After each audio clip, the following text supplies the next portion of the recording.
Wedding Cake House is clearly one of those places in Providence that helps define that you are in Providence, Rhode Island, and nowhere else. Losing a place like that is tragic, and restoring it is magical. Yeah, so the Wedding Cake House was built in 1867. It had been vacant for about 20 years before we decided that we were going to take on the project of renovating it. It's so unique. You know, it was built at a time when there was still so much hand craftsmanship, and I think that kind of sense of so much detail really captures people's imagination, and sort of in terms of thinking about who made this thing, or how did this happen. I think a lot of people were excited that it was happening, but kind of skeptical or saw us as underdogs, weren't really sure it was going to happen.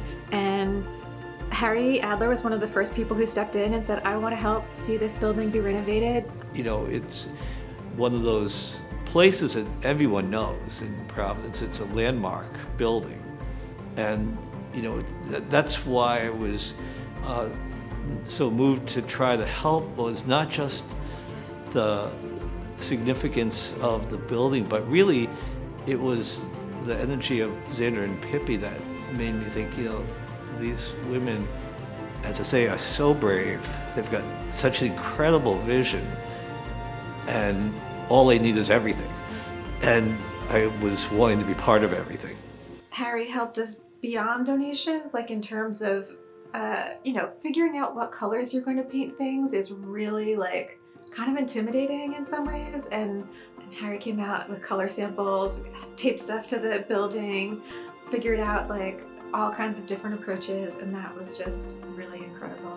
It was amazing to see the thought process that went into deciding what to preserve, how much of it to preserve, how to restore it, maybe not to restore it. You know, these kind of thought processes you can't plan for necessarily. You approach them as you go. We were lucky to be able to work with the Andy Warhol Foundation to commission about 50 different local artists to work on everything from wallpaper to floor renovations and designs to tile work, things that are really built into the house. And that was really significant in that it brought artists into the question of kind of considering history, thinking through history, and it also was an opportunity to showcase the many skills and just different aspects of craftsmanship that I think are such a rich part of Rhode Island. So my favorite part of any project is the end process part.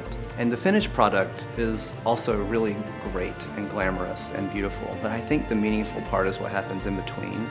And that's where you get the tradespeople who can explain their craft and show the before and after right next to each other. I feel like if you're going to have a business in a city and there's a property that helps define the city and you can help keep that where it is, that's above and beyond running a business and makes you really more integral to the community, which for me is the best part of the house, is just being part of an amazing community of artists, tradespeople, and visionary women. I think that just makes preservation so meaningful because it's not just about the building, it's the people that are working in the building. It was such an outpouring of support and generosity, and it's a labor of love in so many ways. And yeah, we felt a lot of love from the Providence community who have really, you know, had our backs more than we imagined possible through the process of taking on this kind of gigantic project.